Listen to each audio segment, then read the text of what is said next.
से अभ्यास करता हुआ उपरांता को प्राप्त हो जाए, चित्त का निरोध और क्रमशः विलय हो जाए।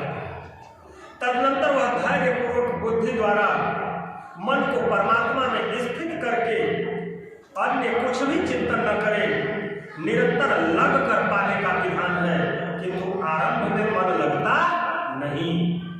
इसी पर भगवान कहते हैं कि यतो यतो निश्चरति मनः चंचलम अस्थिरम ततः ततो नियम्यैता आत्मनि एव वसन्नयेत। यह स्थिर न रहने वाला चंचल मन जिस कारण से सांसारिक पदार्थ चलता है, उससे रोककर बारंबार अंतर आत्मा में ही निरुद्ध करें। प्राय लोग कहते हैं कि मन जहाँ जाता है जाने दो, प्रकृति में ही तो जाएगा, और प्रकृति भी उस ब्रह्म के ही अंतर्गत है। प्रकृति में विचरण करना ब्रह्म के बाहर नहीं है, किंतु श्री कृष्ण के अनुसार यह गलत है। गीता में इन मान्यताओं का कोई भी स्थान नहीं है। भगवान का कथन है कि मन जहाँ जाए, मन जहाँ जहाँ जाए, जिन माध्यमों से जाए उन्हीं माध्यमों से रोककर परमात्मा में ही लगाए। मन का निरोध संभव है। इस निरोध का परिणाम क्या होगा? तो प्रशांत मन संह्येनम योगिनम सुखम उत्तमम उपैति शांत रजसम ब्रह्मभूतम अतर्वसम। जिसका मन पूर्ण रूप से शांत है, जो पाप से रहित है, जिसका रजोगुण शांत हो गया है, ऐसे ब्रह्म से एकीभूत योगी को सर्वोत्तम आनंद प्राप्त होता है, जिसमें उत्तम कुछ भी नहीं है। इसी पर पुनः बल देते हैं कि युञ्जनेवं सदात्मानं योगी विगत कर्म सुखेन ब्रह्म संस्पर्शम अत्यंतम सुखम अस्तुते।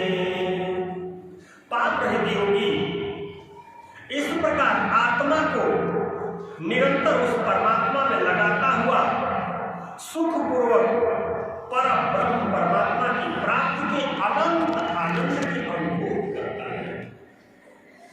वह ब्रह्म संस्पर्श अर्थात ब्रह्म के स्पर्श और प्रवेश के साथ अनंत आनंद का अनुभव करता है। अतः भजन अनिवार्य है। इसी पर आगे कहते हैं कि सर्वभूतस्थम आत्मानं सर्वभूतानि च आत्मनि इच्छते योगयुक्तात्मा सर्वत्र समदर्शन।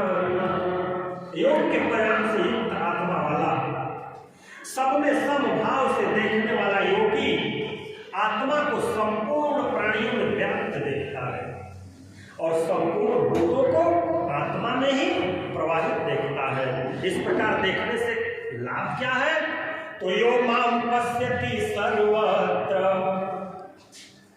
यो माम पश्यति सर्वत्र सर्वं च मयि पश्यति तस्याहं न प्रणश्यामि सच में न प्रणश्यति।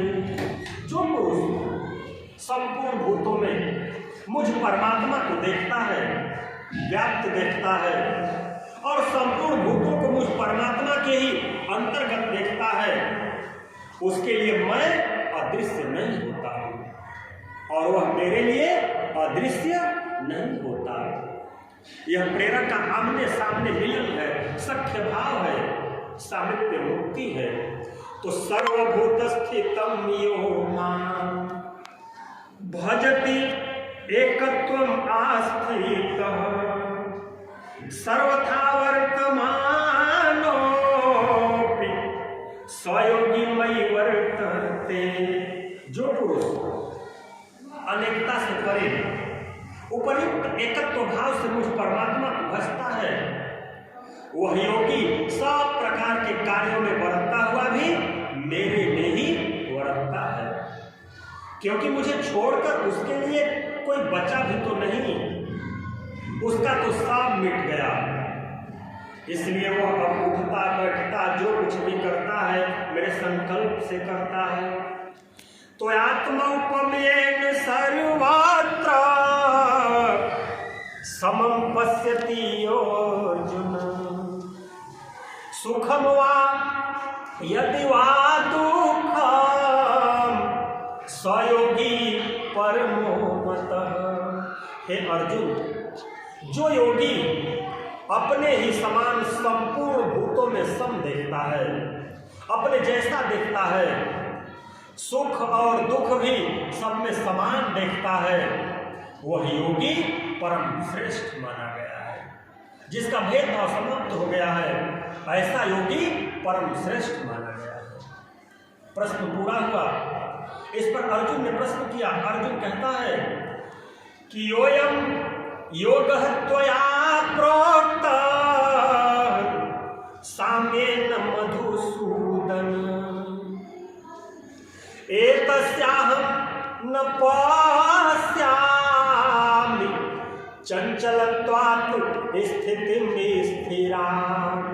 हे मधुसूदन, यह योग जो आप पहले बता आए हैं, जिससे समत्व भाव दृष्टि मिलती है, मन के चंचल होने से बहुत समय तक इसमें ठहरने वाली स्थिति में मैं अपने को नहीं देखता।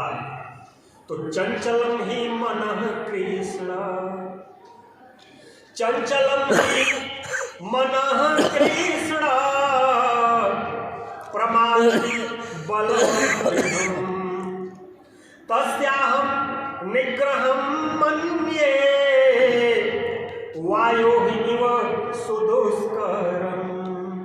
हे श्री कृष्ण, यह मन बड़ा चंचल है, प्रथम स्वभाव वाला है, हठी तथा बलवान है, इसलिए इसे वश में करना मैं वायु की भांति अति दुष्कर मानता हूँ। तूफानी हवा और इसको रोकना में गानों है बीच बीच में दोनों बराबर है। इस पर भगवान कहते हैं, श्री भगवान उवाच असंशयं महाबाहो, असंशयं महाबाहो मनो दुर्निग्रहं चलम् अभ्यासेन तु कौन्तेय वैराग्येण च गृह्यते। महान कार्य करने के लिए प्रयत्नशील अर्थात महाबाहु अर्जुन निस्संदेह मन चंचल है, बड़ी कठिनाई से बस में होता है। तो यह मन बड़ा चंचल है, कैसे इसे समझाऊं। यह मन बड़ा चंचल है, कैसे इसे समझाऊं। जितना इसे समझाऊं उतना ही मचलता है। गुरुवर तेरे चरणों की, गुरुवर तेरे चरणों की गर धूल जो मिल जाए, गुरुवर तेरे चरणों की गर धूल जो मिल जाए। सच कहता हूँ मैं गुरुवर, तकदीर बदल जाए।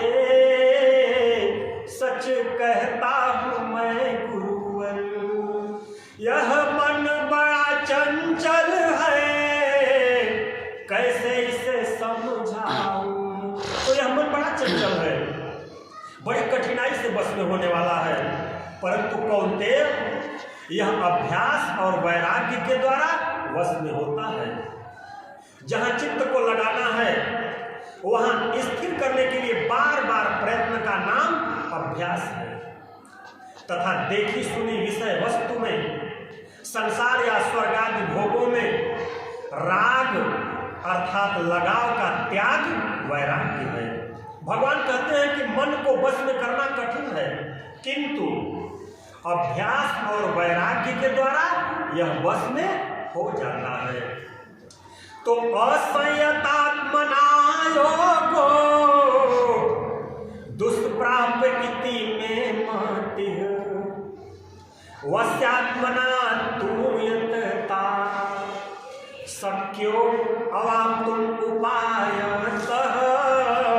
अर्जुन, मन को बस में न करने वाले पुरुष के लिए योग प्राप्त होना कठिन है, किंतु स्ववश मन वाले प्रयत्नशील पुरुष के लिए योग सहज है। ऐसा मेरा अपना मत है। अरे जितना कठिन तू मान बैठा है ना, उतना कठिन है नहीं। अतः इसे कठिन मानकर छोड़ मत दो, प्रयत्न पूर्वक लगकर योग को प्राप्त कर, क्योंकि मन वश में करने पर ही योग संभव है। इस पर अर्जुन ने प्रश्न किया।